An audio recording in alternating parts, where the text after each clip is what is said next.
Police say they have a new lead in their hunt for a notorious paedophile and killer who terrorised Melbourne in the late 80s and early 90s. They've never found the man they call Mr. Cruel.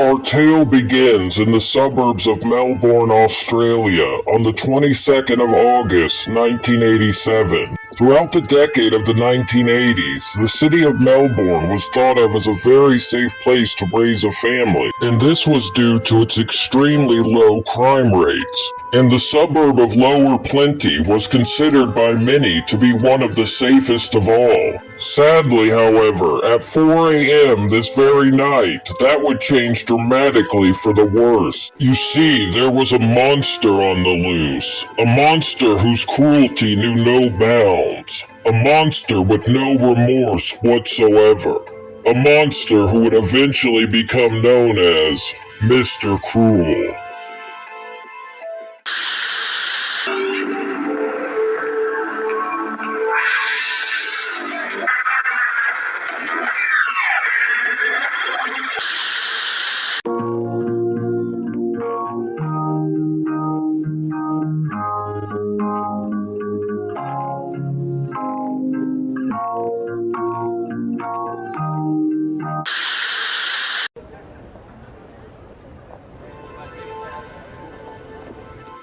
As a family lay bound in slumber, a masked man, with his face obscured by a black balaclava, removed a pane of glass from a downstairs window and gained entry to their home. In one of the man's hands he held a sharp knife, and in the other a gun. Thus armed, he silently made his way up the staircase. Upon soft feet, he crept into the room where the parents lay asleep and proceeded to wake them. Can you even imagine their utter disorientation and terror as they came to? The masked man then ordered the parents to remain calm, assuring them multiple times that he'd only broken in for the money. Unfortunately, however, his true intentions were altogether more sinister than that. He promised the couple that if they just did as he said, then no one would be harmed. Sadly, though, this was yet another lie. After ordering his victims to roll over onto their bellies, the man bound their hands and feet, placing duct tape over their mouths in order to keep them quiet. He then forced the two parents inside their own bedroom wardrobe and locked them in. This one act revealed Mr. Cruel's true, disgusting motives, and it certainly wasn't the money that drove him. Having heard all this ruckus and commotion, the couple's 6-year-old son had awoken and come over to his parents' room in order to investigate. Instantly, Cruel snatched up the boy, binding and gagging the terrified child in much the same fashion as he'd already done to his parents. He then tied the poor boy down to his own bed. You see, Mr. Cruel hadn't come for the boy, or even for the parents for that matter. No, he instead had a very specific target in mind. It turns out that this poor family wasn't just chosen at random. In fact, Cruel had been watching and studying them for weeks up until this point. This deranged man had broken in, subdued, and gagged every other family member, just so that he could get his filthy hands upon the couple's 11-year-old daughter. And sadly, he succeeded. So, for 2 long, grueling hours, Cruel forced himself upon the young adolescent girl, thus stripping her innocence from her with one vile act of evil. When this horrible man had finally finished with his foul deed, he even cooked himself up a nice meal in the kitchen of his victim's home. I mean, the sheer fucking hubris of this guy. Luckily, all the victims managed to survive the heinous attack and quite understandably chose to remain entirely anonymous moving forward. The investigation into Mr. Cruel began almost immediately, but unfortunately for the authorities, this monster was only getting started.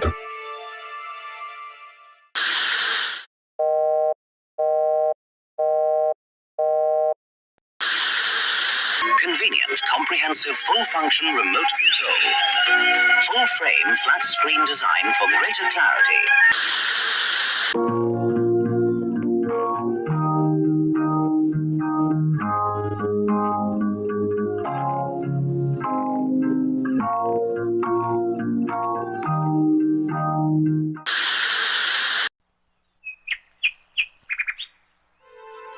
The authorities found themselves completely flummoxed. After all, the suspect had left behind himself not a single clue or trace of evidence. His composure throughout the commission of his awful deed convinced the police that the perpetrator knew exactly what he was doing, as well as that this crime likely wasn't his first, and it certainly wouldn't be his last. It was at this point that the press officially dubbed the suspect as Mr. Cruel. The authorities did have one lead, however. The 11-year-old victim of Mr. Cruel's first documented attack reported to them that her attacker had used a phone during the commission of the assault in order to threaten the lives of an entirely different family. However, when the police inspected the home's phone records, they found no log of any such call having taken place. And as a result, this lead completely dried up and ultimately went nowhere. The police were desperate in their search, for they felt certain that it was only a matter of time before Mr. Cruel struck again. However, for much of the following year, Cruel remained silent. Sadly though, this wouldn't last long. On December 27th, 1988, yet another family would be victimized by the Melbourne monster. At around 5:45 that very evening, John Wills was sound asleep in his own home when suddenly he felt the cold barrel of a gun being pressed to the side of his head. A man's voice came from the shadows, advising John to not try and be a hero. John turned to the side and came face to face with Mr. Cruel's haunting signature mask. Personally, I can't even imagine what was going through John's mind in that moment. Cruel then proceeded to enact the exact same sickening MO and pattern that he'd used with the first family. The parents were both bound and gagged as he continuously assured them that he'd only come for their money. After he'd secured the parents, Cruel methodically went through the whole house, cutting every single phone line that he could find. When finally finished, the monster made his way over to the children's bedroom, which had quite obviously been his real target all along. Sleeping within that bedroom was a pair of 8-year-old twins, Robin and Linda, 5-year-old Annette, and 10-year-old Sharon. Unfortunately, Sharon was Mr. Cruel's true target, and he even addressed her by name, revealing once again that he'd stalked his victims prior to attacking them.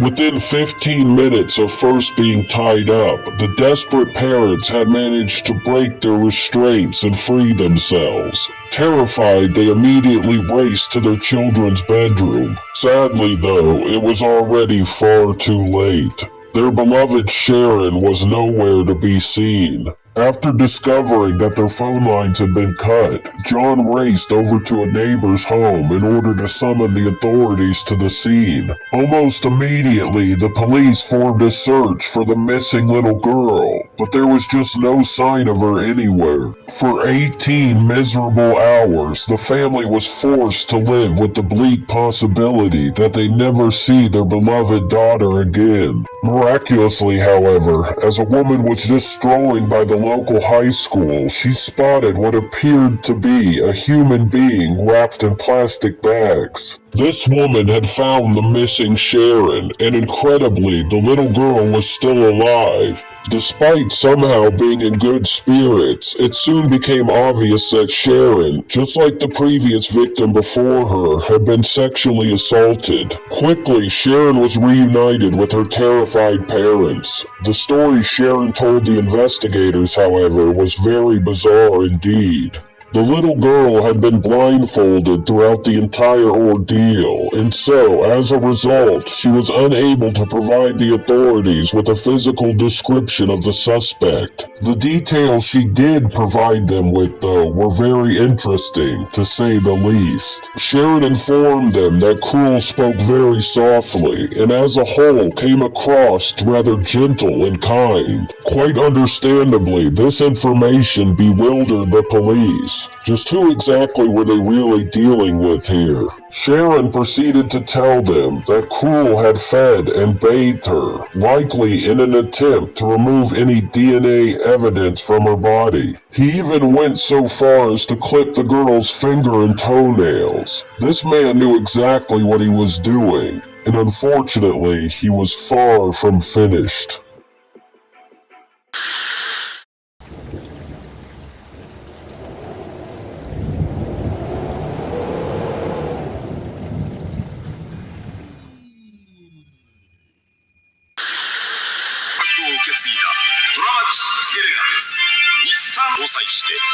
RS 新登場。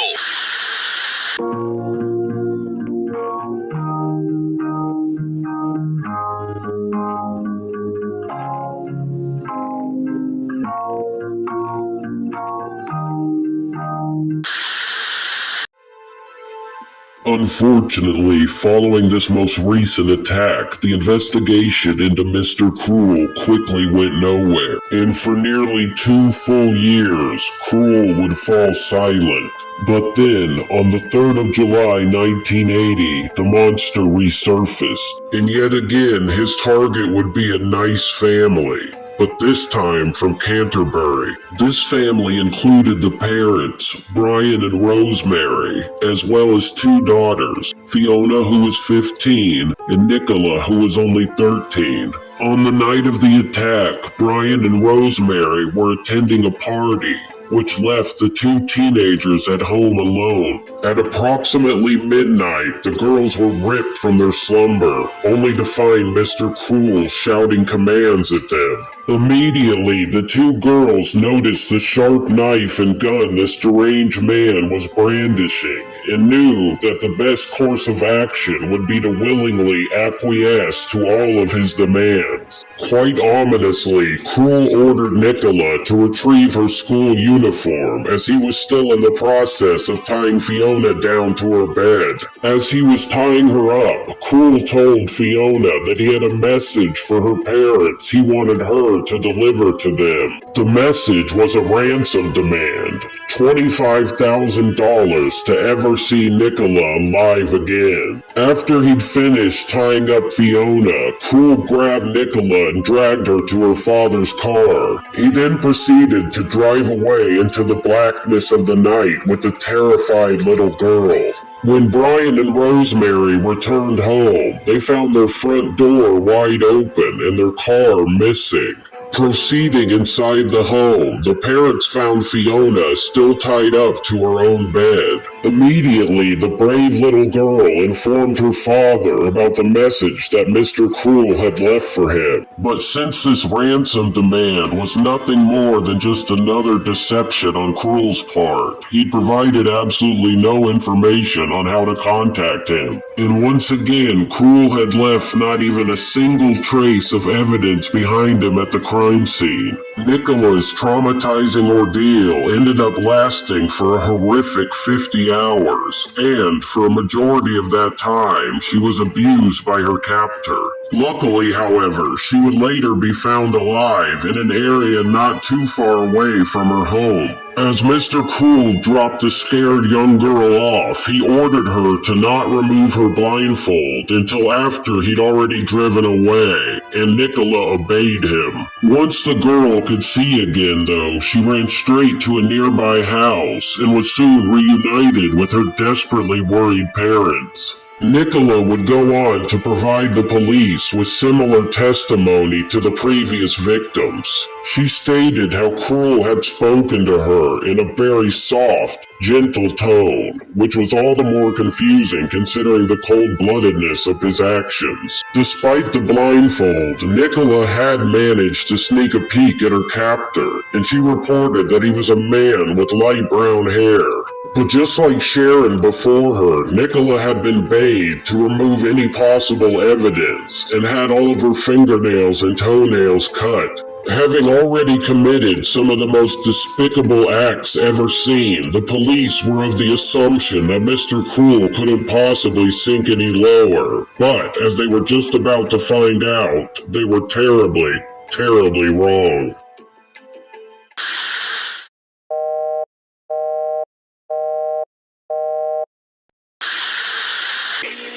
Mask, like you've never seen it before. Actual toys don't shoot light rays. Batteries not included.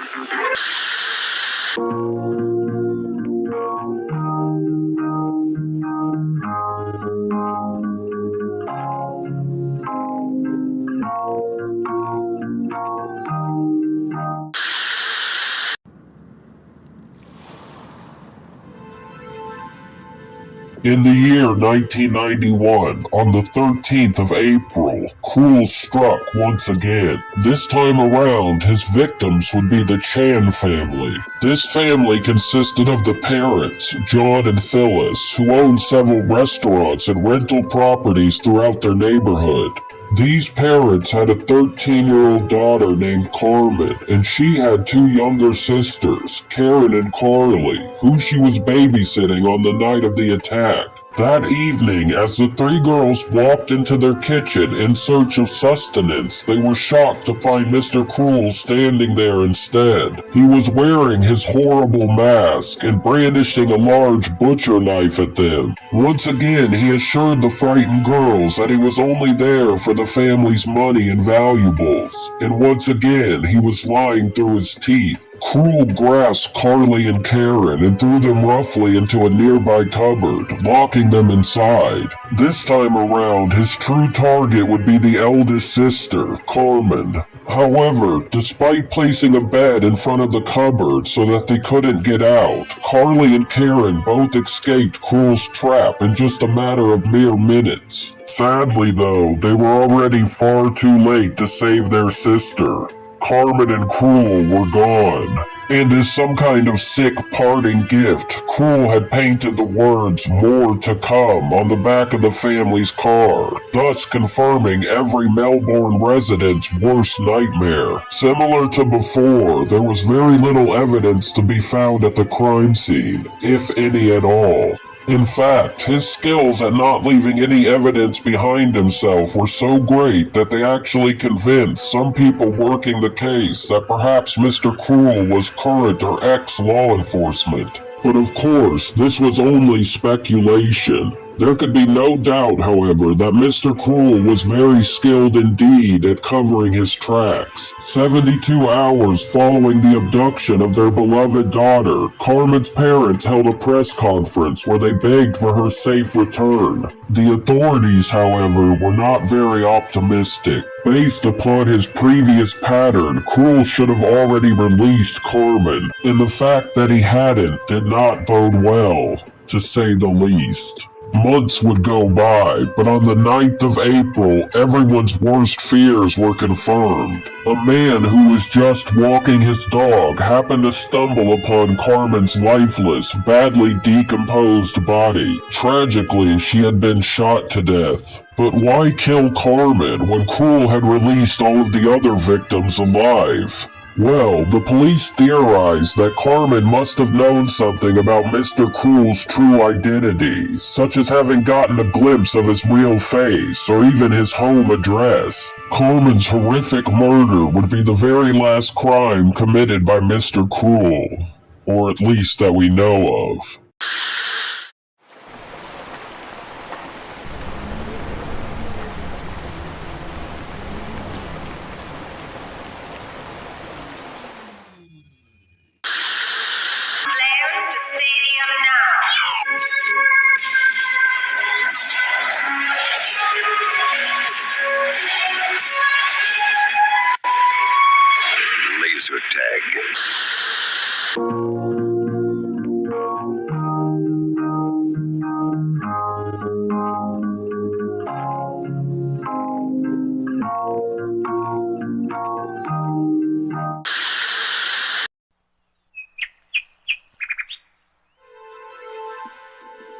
The authorities suspect that there could be as many as 12 other assaults upon children that were carried out by Mr. Cruel during the decade of the 1980s. However, the police have declined to elaborate on the details of these assaults, as well as just how exactly they're connected to the Mr. Cruel case. This hasn't stopped people from coming up with their own theories concerning Cruel's true identity, though. One of these theories that is very popular is that Cruel was, or currently still is, a school teacher. There are numerous reasons as to why people believe in this particular theory, such as how all of Cruel's attacks line up perfectly with school breaks. If you're at all interested in this case, I highly suggest that you do your own further research. It's quite the rabbit hole, trust me. The police strongly believe that Cruel took photos of and even video recorded some of his heinous crimes. They believe that Cruel remains alive to this very day and likely still has some of these photos and videos in his possession. Detectives have interviewed over 27,000 suspects concerning this case. There is a reward of $300,000 offered up for any information that will lead to the capture of this elusive criminal. Nissan has harnessed computers to control car engines and revolutionize dashboards, employing sensors and electronics to cool you, warn you, entertain you, guide you, protect you, and yes, propel you.